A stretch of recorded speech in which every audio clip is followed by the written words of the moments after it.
안녕하세요. 백두산 금융연구소의 백두산입니다. 8월 16일 수요일 오후 3시 36분입니다. 세계 증시가 일제히 하락을 하고 있습니다. 약간의 차이가 있다면 어제 미국과 유럽 증시는 비교적 좀 차분한 모습을 보이긴 했는데 오늘 아시아 증시는 조금 좀 미국과 유럽 증시보다는 변동성이 좀 크다라는 생각이 좀 들고 있습니다. 변동성이 아시아 증시가 조금 더 큰 것은 제 생각엔 여러 가지 이유가 있겠지만은 일단 제일 중요한 건 기술적인 위치 차이 때문에 그런 것 같습니다. 변동성이 확대가 되려면 중요한 지지선이 있는데 지지선을 깨야지 변동성이 확대가 될 거 아니에요, 그죠? 아직 미국과 유럽 증시는 이걸 붕괴시키진 않았단 말입니다. 그러니까 이런 차이점 때문에 아시아가 조금 더 약했을 수도 있다라고 생각이 되기도 하고요. 또 한편으로는 어제 여러 가지 재료들이 있었죠. 여러 가지 재료들이 있었는데 그런 이슈들에 대해서 아시아 증시가 조금 더 민감하게 반응을 하고 있는 그런 이슈들에 대해서 아시아 증시가 조금 더 취약하기 때문에 아시아 증시가 더 약하다라고 볼 수 있겠고요, 그죠? 하여튼 여러 가지 측면들이 있습니다. 일단 오래간만에 세계 증시가 다 같이 하락을 하고 있고 드디어 이제 세계 증시가 전반적으로 이제 꺾일 수 있는 이런 가능성이 좀 합리적으로 좀 보이고 있는 그런 상황이죠. 근데 지금 이렇게 세계 증시가 꺾이고 있는 거는 이 미국의 장기물 금리, 특히 10년물로 10년물이 대표가 되죠. 장기물 금리의 상승으로 장기물 금리의 상승 때문에 이렇게 증시가 좀 약한 모습을 보이고 있다. 이렇게 보시면 되겠습니다. 왜 장기물 금리가 오르고 있냐? 궁극적으로는 인플레이션 때문이죠, 그죠? 인플레와의 싸움을 몇 년간 해왔는데 그렇게 금리를 올렸는데 그럼에도 불구하고 그럼에도 불구하고 인플레가 잡히지 않았기 때문에 계속해서 더 긴축을 할 수 있다. 이 긴축이 오래 갈 수도 있다라는 그런 생각 때문에 그래서 이렇게 금리가 올라가고 있는 거죠. 긴축이란 이유 생각할 수 있겠고요. 또 하나는 미국의 경기가 너무 좋다. 어떤 경제에 대한 자신감 때문에 금리가 올라가는 것일 수도 있습니다. 하여튼 이래저래 해서 금리가 올라가는 것이 주식시장에 많은 부담이 되고 있다. 채권 사면은 금리가 이렇게 좋은데 그러면은 누가 또 주식을 사겠어요, 그죠? 이런 관점으로도 또 생각을 해볼 수가 있다. 채권과 주식 간의 상대적인 가치 차이 이런 걸로도 생각을 해볼 수 있겠다. 금리를 잘 쳐주니까 나 같으면 채권 사지 뭐 한다고 주식 사냐 이런 생각들도 할 수 있겠죠. 하여튼 그 주식들도 한동안 너무 많이 오르기도 했고 이래저래 여러 가지 악재들로 인해서 빠지고 있는데 하여튼 지금 시장이 의식하고 있는 악재는 10년물 국채금리, 이 장기물 금리의 급등이 가장 큰 어떤 악재다. 이렇게 보시면 되겠습니다. 미국 신용등급 강등되면서 이게 부각되기 시작했죠, 그죠? 그래서 뭔가 구조적으로 바뀌었습니다. 미국 경제가 좋다는 게 이제 더 이상 호재가 아닌 그런 상황이 돼서 계속해서 빠지고 있고 이제 하락으로 전환 가능성도 조금씩은 보이고 있는데 말씀드리다시피 아직은 아닙니다. 근데 오늘 그래도 오늘 좀 재밌는 게 일본 증시는 하락으로 전환이 되긴 됐습니다. 정말 참 독특하긴 한데요. 일본은 일단 전환되기도 했다. 슬슬 그 세계 증시 하락 전환 완전 이렇게 도장 찍기는 어렵지만은 그래도 이제 약한 친구들은 그 몇몇 국가들이 이제 하락 추세로 전환되는 곳들이 나오기도 시작했다라는 거 우리가 좀 확인을 할 수가 있겠습니다. 한국도 그렇죠. 코스피도 그렇죠. 오늘 상승을 끝낸 증시들이 슬슬 나타나기 시작했습니다. 그랬기 때문에 변동성이 확대됐을 수도 있고요, 그죠? 하여튼 이런 모습들을 좀 말씀을 드려봤습니다. 조금 전에 영국 물가지표가 발표가 된 게 있는데요. 간단하게 내용만 좀 보자면은 이런 모습입니다. 지금 현재 시장 상황에 문제를 잘 보여주고 있다라고 봐요. 높은 코어 물가, 이거 한마디면은 다 설명이 되지 않을까 싶습니다. 높은 코어 물가, 핵심 물가가 높은 것이 지금 문제죠, 그죠? 이런 것들 때문에 장기 금리가 계속해서 올라가고 있다, 이렇게 볼 수도 있습니다. 하여튼 헤드라인은 그래도 좀 괜찮을 수 있는데요. 근데 이제 코어 물가가 문제인 겁니다. 핵심 물가가 안 떨어지고 있다라는 게 좀 문제인데 그런 문제를 잘 보여주고 있다. 이 정도 보면 될 것 같고 오늘 특별한 일은 없었는데 장중에 이제 중국 그 집값, 중국 부동산 가격 지표라고 해야 되나? 하여튼 그게 발표가 됐는데 마이너스가 나왔습니다. 중국 집값이 떨어지고 있다. 여러분들 아시다시피 중국은 부동산 개발로 먹고 사는 나라인데 주로 부동산 집값이 떨어지고 있다 이런 거는 좀 굉장히 안 좋은 거겠죠, 그죠? 이걸 악재로 받아들이면 되겠죠. 중국 경기가 어렵구나라는 지표들이 계속해서 요 며칠간 연속적으로 이렇게 확인이 되고 있고 이런 것들 때문인지 하여튼 JP 모건이라든가 여러 가지 여러 가지 큰 그런 금융기관에서는 중국의 경제 성장률 전망을 굉장히 많이 극단적으로 낮춰놓고 있는 그런 상황입니다. 중국이 어렵긴 한가 봐요. 그래서 이 정도까지 내용을 좀 살펴보면 될 것 같고요. 오늘이 중요하죠, 그죠? 오늘 밤이 근데 좀 중요해요. 오늘 밤 이제 뭐가 있냐면은 이번 주에 사실 이거 하나만 보고 지금까지 달려온 건데, 이번 주에 FOMC 의사록 공개가 있습니다. 오늘 밤에 FOMC 의사록 공개가 있어요. 이게 아마 한국 시간으로 내일, 그러니까 새벽 3시일 겁니다. 예. 굉장히 늦은 시간에 발표가 되긴 하는데 이게 그나마 좀 중요한 이벤트가 될 수가 있어요. 그래서 이거 좀 잘 봐야 됩니다. 지금 근데 이제 아시아 증시는 말씀드렸다시피 조금 변동성이 좀 확대된 것 같다라고 말씀을 드렸는데, 그러니까 급락한 건데, 개인적으로 이런 생각이 있어요. 이거 중요한 이벤트가 오늘 밤인데, 중요한 지표 발표를 앞두고 이 지표가 안 좋게 나올 것에 대한 그런 불안감을 증시가 선반영하고 있는 것이 아니냐, 우려를 시장이 선반영하고 있는 것이 아니냐라는 생각이 조금 들긴 합니다. 말씀드렸다시피 어떤 지표가 언제 발표되느냐가 중요하죠, 그죠? 2011년에 미국 신용등급 강등됐을 때 정작 신용등급이 강등되니까 이미 많이 빠져있던 증시는 올랐잖아요. 이번에는 많이 올라와 있던 증시 상황에서 신용등급이 강등되니까 지금 증시가 약세를 보이고 있고요. 어느 위치에서 재료가 나오냐도 반응을 하는 데 있어서 굉장히 좀 중요할 수 있거든요. 근데 일단 증시가 좀 먼저 빠졌다라는 생각이 좀 들고요. FOMC 의사록 공개 전에. 또 그리고 금리와 달러는 먼저 좀 올라와 있다라는 생각이 듭니다. FOMC 의사록 공개 전에 먼저 금리와 달러는 중요한 저항까지 다 도달을 해 있다라는 생각이 듭니다. 이런 주식시장과 어떤 달러와 금리 이런 모습들은 전반적으로 FOMC 의사록 공개에 대한 우려입니다. 우려, 그죠? 지금 시장 상황이 안 좋게 흘러가는 거니까 우려죠. 금리가 장기물 금리가 치솟고 인플레가 오래 갈 것 같고 같은 이런 우려를 선반영하고 있다라고도 일단 볼 수 있겠습니다. 개인적으로 약간 좀 그런 생각이 들어요. 그래서 일단 여기까지 좀 제 개인적인 생각을 좀 말씀드려봤고, 하여튼 이런 이야기는 조금만 좀 더 있다 하고요. 일단 오늘 있었던 일들과 각종 기술적인 분석 이런 것들 좀 해보도록 하겠습니다. 일단 보시면 다 같이 하락 마감을 했고요. 잠시 후 개장 예정인 유럽 증시도 일단 하락 출발 예정입니다. 근데 이거 착각하시면 안 되는 게 이제 아시아 증시가 좀 많이 빠졌다. 그러니까 유럽도 미국도 많이 빠지겠지? 이거는 이제 확인을 해봐야 되는 부분입니다. 꼭 그렇지 않을 수 있어요.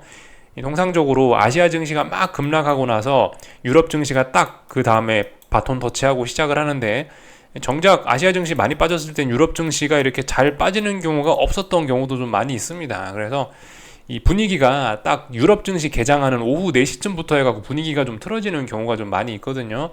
좀 그렇기 때문에 반드시 오늘 아시아가 이랬으니까 이 분위기를 이어받아서 유럽도 빠진다, 미국도 빠진다, 이런 생각은 안 하시는 게 좋을 것 같아요. 김치국 먹지 말라는 이야기 하고 있죠. 또 지켜봐야 된다라는 이야기를 좀 드리고 싶고, 아직 유럽과 미국은 어딘가를 붕괴시키지는 않았단 말입니다. 그러니까 반응이 좀 제한적일 수 있다 생각하셨으면 좋겠고요. 오늘 있었던 일들, 기술적인 이야기들 좀 먼저 하자면은, 오늘 일단 일본 증시가 일단 하락 추세로 일단 상승을 끝냈습니다. 그래서 하락 추세로 전환이 됐다라고, 사실상 전환이 됐다. 사실상 일단 이렇게 표현을 하겠습니다. 의미 있는 지지선이 여기거든요. 니케이 지수 기준으로 해서 요날 종가가 중요하거든요. 요날 종가 7월 12일 날 종가가 의미 있는 지지선인데, 오늘 시작부터 이 지지선을 붕괴시키면서 출발을 했으니까 이거 일단은 하락으로 전환이라고 봐도 괜찮을 것 같아요. 물론 여기 저점이 있기 때문에, 아직 이 저점을 완전히 붕괴시킨 건 아니기 때문에 엄밀히 따지면은 아직까지는 괜찮다 그렇게 볼 수도 있는데, 이 정도면 근데 사실상 붕괴시켰다라고 보는 게 맞고, 이 정도면은 이제 지난 이 오랜 상승을 끝내고 하락으로 사실상 전환됐다라고 봐주면 될 것 같습니다. 그러니까 시작부터 중요한 지지선을 개팔아가면서 이렇게 출발을 하니까 굉장히 강력한 매도세가 등장한 거고, 그러니까 이 정도면 이제 급락했다라고 표현을 할 수가 있는 그런 상황이죠. 그렇기 때문에 일단 전환이 됐다 이렇게 볼 수가 있겠고요. 이게 전 세계에서 가장 강했던 게 일본이란 말입니다. 그죠? 근데 생각보다 어이없게 가장 먼저 1등으로도 하락으로 전환이 되어버리기도 하죠. 그러니까 이게 중간중간에 조정이 나오는 게 좀 중요합니다. 중간중간에 조정이. 중간중간에 좀 의미 있는 조정이 나와서 이렇게 어떤 지지선들을 만들어 놓으면 다음번에 그 지지선들을 또 깨러 내려가야 되기 때문에 이 하락으로의 추세 전환도 늦어질 수가 있는 거죠. 근데 올라올 때 너무 대책 없이 급하게 올라오다 보니까 밑에 발판을 안 만들어 놓고 올라와갖고 떨어질 때가 되면 또 수직 낙하를 하는 이런 경우도 좀 많이 있습니다. 그러니까 하여튼 뭐든 세상에는 공짜가 없는 거예요. 그죠? 올라갈 때 수월하게 올라갔으면 내려갈 때도 수월하게 내려오는 경우가 많고 그렇습니다. 올라갈 때 지지부진하게 올라가던 놈들도 올라가던 놈들은 떨어질 때도 좀 지지부진하게 떨어지는 경우가 있고 그래요. 하여튼 근데 일단 전환을 뭐 사실상 만들어냈다 이렇게 봐도 될 것 같습니다. 그리고 중국 증시는 오늘 뭐 보시다시피 이런 모양입니다. 참 중국 증시 이야기하기 전에 이 일본 증시 이번에 참 어제 GDP 확인했죠? 오늘 아침에 제가 보여드렸잖아요. 일본 GDP 예상치에 막 2배를 넘어섰잖아요. 막 성장률이 6%막 이렇게 나왔잖아요. 그런데도 불구하고 일본 증시 떨어지죠. 선반영의 개념 이런 것들 좀 생각을 하셔야 되겠고 그 똑같은 겁니다. 얼마 전에 어떤 분이 그런 말씀 하셨죠. 그죠? 그 독일은 경기 침체인데 왜 이리 주식이 올라가냐. 이것도 똑같은 질문 하셔야 되는 겁니다. 그죠? 일본은 야 GDP가 6%씩 성장하는데 이게 왜 지금 주식이 떨어지냐 이런 거 아무튼 생각을 좀 해보셔야 돼요. 그래서 이런 것들을 통해서 좀 우리가 얻을 수 있는 교훈은 아시다시피 그죠? 이 증시라는 게 선풍기 날개로 비유하자라는 이야기 제 예전에 많이 드렸죠. 이런 거는 사실 직접적으로 영향을 미치는 요소는 아닐 수 있습니다. 경제 성장률 이런 거는 간접적으로 선풍기 날개를 돌리는 요인이지 직접적으로 선풍기 날개를 돌리는 이 모터에 해당하는 그런 요인은 아닐 수 있다. 이렇게 좀 생각을 하셨으면 좋겠어요. 그래서 뭐 일단 간단하게 넘어가고 중국 증시는 뭐 보시다시피 오늘 뭐 계속해서 경제 지표가 안 좋다 보니까 이 중요한 지지선을 앞두고 있는데요. 중요한 지지선을 사실상 일단 붕괴를 시켰습니다. 그래서 중국 증시는 뭐 원래 사실 좀 약한 증시였고 그래서 뭐 여기서 좀 더 하락으로 전환된다 해도 그다지 큰 충격은 없긴 한데 얘도 사실상 이제 하락으로 뭐 전환 어떤 그 뭐예요. 지난 여기서부터 여기까지 빠졌었죠. 그리고 여기서부터 여기까지 반등 나왔었고 여기서부터 여기까지 또 빠지고 있는데 여기 지지력이 없으니까 이제 그럼 하락 N자로 이렇게 빠지겠다라는 지금 그런 의지를 사실상 보였다라고 보시면 되겠습니다. 근데 얘도 조금 애매해요. 사실상 붕괴시킨 거지 이게 아직까지 좀 턱걸이 좀 그런 영역이라 조금 좀 애매합니다. 그리고 얘도 보시면 좀 약간 좀 급락 이런 이야기를 좀 할 수 있는 그런 상황이에요. 올랐다 빠졌기 때문에 얘도 좀 위쪽에서 강력한 매도세가 좀 작용을 했다라고 볼 수가 있겠는데 하여튼 아시아 증시가 오늘 전반적으로 이렇게 좀 급락을 했다. 좀 하락 에너지를 좀 많이 좀 힘을 썼다. 이런 식으로 좀 보여집니다. 그래서 하여튼 불안감이 좀 계속이 되고 있죠. 이렇게 뭐 보시다시피 각종 지표가 안 좋으면서 이렇게 증시도 같이 빠지는 이런 케이스도 있지만 일본처럼 이제 GDP가 그렇게 좋은데도 불구하고 떨어지는 그런 경우도 있다. 이렇게 좀 생각을 좀 말랑말랑하게 하셨으면 좋겠습니다. 하여튼 뭐 지표 부진 등의 이유로 해서 일단 중국 증시는 하락 마감했다. 근데 다 불안하죠, 그죠? 굉장히 좀 불안한 그런 모습 보이고 있고요. 그 환율들은 특별한 일 없었습니다. 어제 많이 올랐었기 때문에 어제 이미 아시아 주요 통화들은 이렇게 약세 흐름 많이 보였었기 때문에 보시다시피 오늘은 그냥 그 FOMC 의사록 발표 앞두고 그냥 차분한 모습, 어제 급등에 대한 조정 뭐 이런 걸 보였습니다. 그리고 얘도 이제 전고점 부근이죠. 위안화도 전고점 부근이죠. 이거 넘어가면 큰일 난다. 이거 넘어가면 큰일 난다. 근데 넘어갈 것처럼 보이긴 합니다. 그러나 김치국 먹지 말자. 이런 이야기 드리고 있습니다. 뭐 엔화도 그렇죠. 엔화도 뭐 보시다시피 오늘 어제 이미 좀 먼저 움직였고 오늘은 그냥 특별한 일 없이 조용히 그냥 마감했다. 이렇게 보실 수가 있겠습니다. 원달러 환율은 우리나라 원화는 어제 휴장이었기 때문에 오늘 어제 있었던 일들을 좀 급하게 반영시키면서 다른 아시아권 뭐 위안화나 엔화에 비해서 오늘은 좀 급등을 했죠. 어제 하루 쉬었기 때문에 쉬었던 거 따라잡는다고 이렇게 오늘 약간 급등을 했다. 근데 보시다시피 일단 전고점 1340원 저항 확인한 거죠. 원달러 환율도 1340원 넘어가면은 위험해진다. 굉장히 위험해진다. 근데 사실상 넘어갈 것으로 보이긴 합니다. 근데 이 넘어가는 데까지 과정이 시간이 많이 필요할 수 있다라는 이야기 드리고 싶습니다. 무거운 저항이죠. 이런 모습 정도까지 좀 체크를 했고요. 한국 증시 보면은 코스피도 오늘 이 정도면 일단 하락 전환이 된 겁니다. 이 정도면요. 이건 그냥 하락 전환 된 거죠. 이거는 상승 추세 끝. 코스피 상승 추세 저기 9월 30일 날 작년 9월 30일 날 저점 만들고 올해 8월 1일인가에 고점 만들고 이제 하락 추세로 이제 하락 추세 시작됐다. 이렇게 보시면 되겠습니다.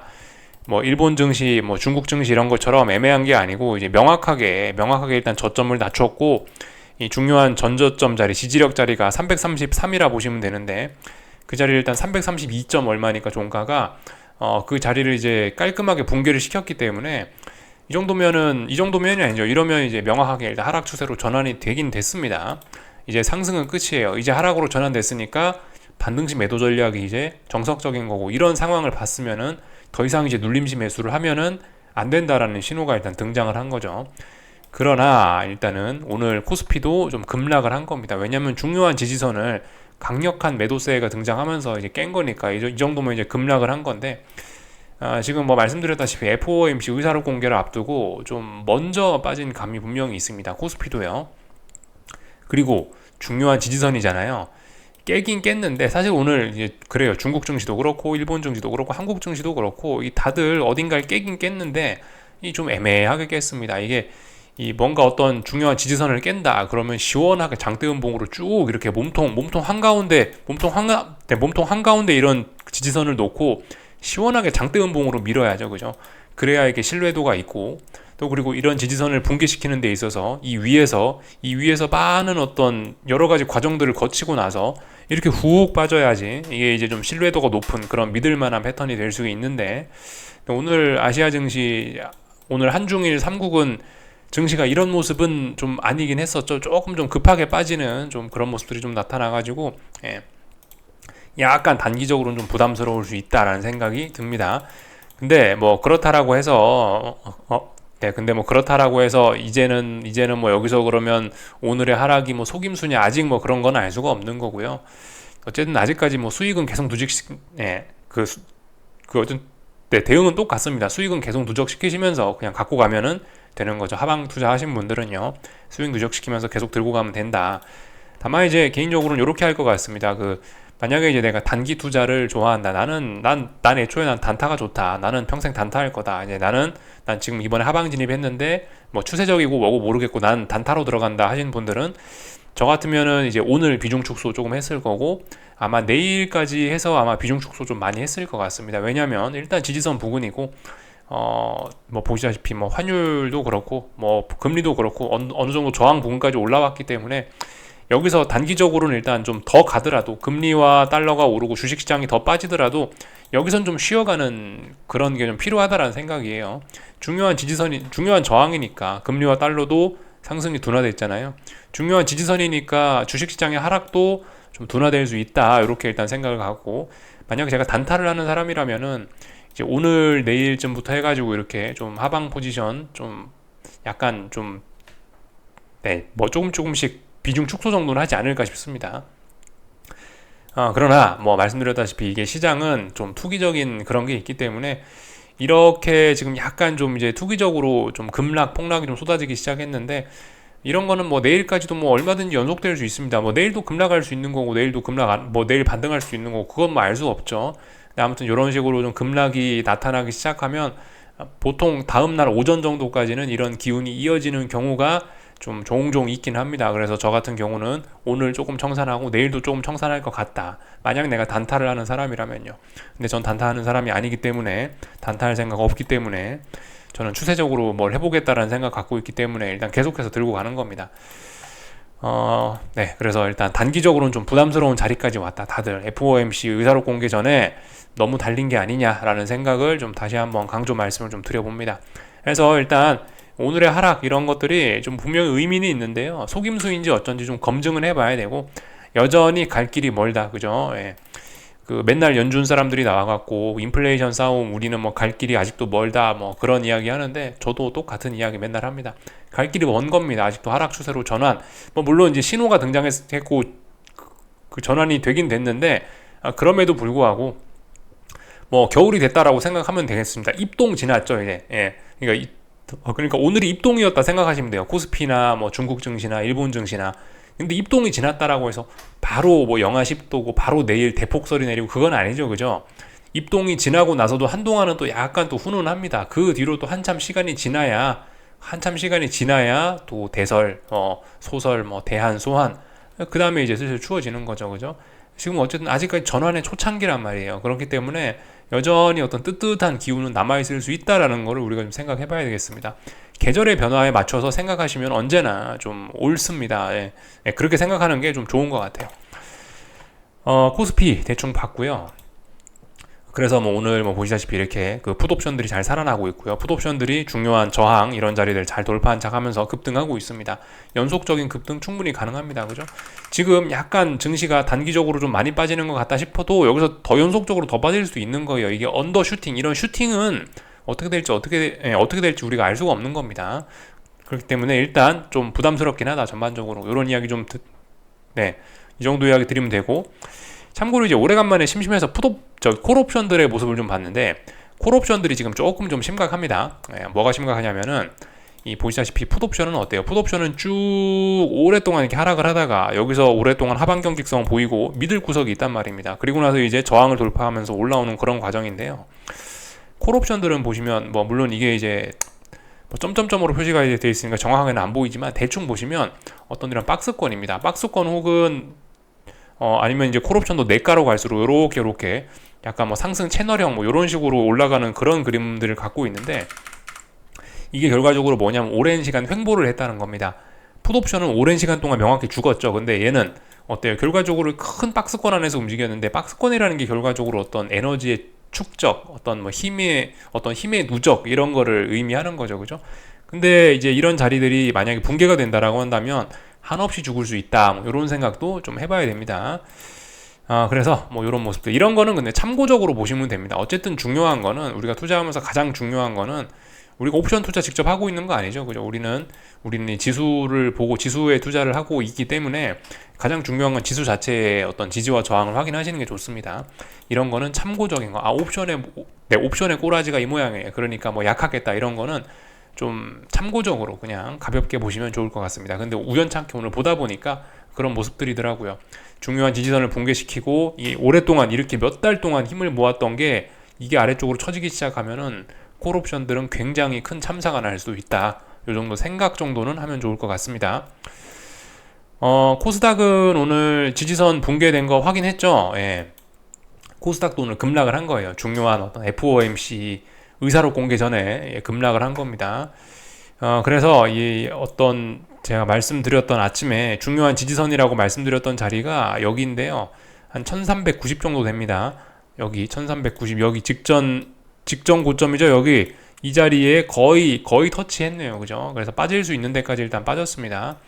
물론 연속적으로 내일도 더 빠질 수 있어요. 이 슈팅이라는 건 알 수가 없기 때문에.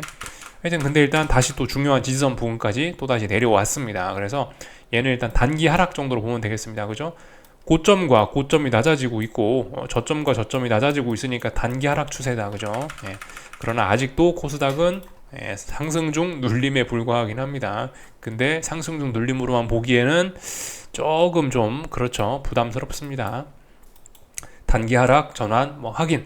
하여튼 근데 이 전반적으로 오늘의 이런 시세들은 확인이 필요한 거예요. 그죠? 오늘 어떤 신호가 등장했다 정도로 보시면 될 것 같고, 이제 오늘의 이 신호를 몇 거래일 동안 일단 검증을 하면 됩니다. 그죠? 말씀드렸죠. 어떤 지지선 붕괴 혹은 이런 것들은 하여튼 몇 거래일 정도, 한 보통 2, 3거래일 정도 확인이 필요하다 이런 이야기를 드리고 있습니다. 그래서 분명히 어떤 의미 있는 신호가 등장하긴 한 거예요. 이제 우리는 그래서 그 신호를 진위를 좀 확인을 하고 그렇게 하면 되겠습니다. 종목들 하여튼 약하네요. 그죠? 약한 거 맞게 대응하면 되겠습니다. 특별히 할 이야기 없고, 지금 당장의 움직임 오후 4시밖에 안 됐으니까 특별히 드릴 이야기는 없고요. 유럽 증시 좀 잠깐 볼까요? 보시다시피 좀 낙폭을 좀 회복을 해서 좀 그렇게 출발을 하고 있습니다. 독일 증시가 한 0.1%, 0.2% 정도 빠지고 있네요. 그러면 사실상 보합 출발이라고 봐도 될 것 같고, 보합 출발이 아니네요. 선물하고 현물하고 좀 가격이 많이 다르네요. 독일 증시 현물 지수 우리 보고 있죠. 좀 전에 출발을 했는데 이게 선물하고 좀 모양이 다르네요. 좀 현물이 보시다시피 많이 약합니다. 이 전일 저점이 여기 부근인데, 이 전일 저점 부근에서 일단 시작했습니다. 이 이야기는 이제 강력한 좀 매도세, 전일 저점을 완전 붕괴시킨 건 아니죠. 그렇지만 그 전일 저점과 이 종가 사이 정도에서 출발했으니까 어느 정도 만만치 않은 매도세가 등장한 거는 분명합니다. 그래서 사실상 이제 중요한 의미 있는 자리는 여기인데, 이런 의미 있는 자리를 시작부터 강력한 매도세로 붕괴시키면서 출발을 했으니까, 그죠? 아침에 말씀드렸던 것처럼 목표치는 일단 아래까지 열린 거예요. 일단 더 빠질 수 있는 겁니다. 근데 지금 오후 4시 1분밖에 안 됐고 개장한 지 1분밖에 안 된 거고 오늘 오늘 FOMC 의사록 공개 있으니까 그런 걸 재료로 해서 오늘 빠졌다가 또 긴 아래꼬리 달면서 또 올라오고 그럴 수도 있습니다. 유럽 증시는 그게 안 되겠네요. 그죠? 시차가 있으니까. 미국 동부 오후 1시쯤인가가 독일 문 닫으니까 오후 2시에 미국 동부 시간으로 오후 2시에 FOMC 의사록 공개되니까 독일 증시는 사실 FOMC 의사록 영향 못 받을 수 있겠네요. 오늘 그 이슈 영향을 못 받는다라고 하면은 그냥 이제 줄줄 흘러내리는 게 좀 자연스러운 그런 상황이 될 것 같습니다. 요까지 말씀드리면 된 것 같습니다. 다른 거 특별히 드릴 이야기는 없고요. 그 미국 증시 특히 나스닥은 아직 중요한 지지선 붕괴 안 시켰습니다. 중요한 지지선 오늘 밤에 붕괴시키는지 안 시키는지 좀 잘 보시면 좋을 것 같고 오늘은 하락하는 게 자연스러운 날이죠. 그죠? 근데 하락할지 안 할지 모릅니다. 봐야 되는 거죠. 몇 거래일 동안 지지력 확인했는데 상승할 수 있는 날에 상승을 못하고 하락했으니까 오늘은 연속적으로 이렇게 좀 하락해 주는 게 그게 좀 자연스러운 모습이라고 보여집니다. 근데 지켜보자고요. 어떻게 될지는요. 하여튼 애플 잘 봐야 돼요. 애플이 요즘 좀 불안한 게 그 문제입니다. 그리고 그죠? S&P도 그렇고 일단 하락하는 게 자연스러운 날이긴 해요. 계속해서 지지력을 못 보여주고 있기 때문에 하락하는 게 자연스러운 날이긴 합니다. 하락할지 안 할지는 이제 좀 지켜보면 될 것 같고 나머지 특별히 드릴 이야기는 없는 것 같습니다. 하여튼 중요한 거는 그 10년 어떤 금리나 달러도 좀 그렇고 좀 전반적으로 좀 부담스러운 상황이긴 합니다. 많이 올라왔기 때문에 주식시장은 좀 먼저 좀 빠진 감이 있고요. 그럼에도 불구하고 더 갈 수 있다, 그죠? 그럼에도 불구하고 금리와 달러 더 올라갈 수 있고 증시 더 빠질 수 있고 하여튼 추세는 무서운 법이니까요. 여기까지 하겠습니다. 궁금한 거 리플 남겨주시고 내일 아침에 뵙도록 하겠습니다.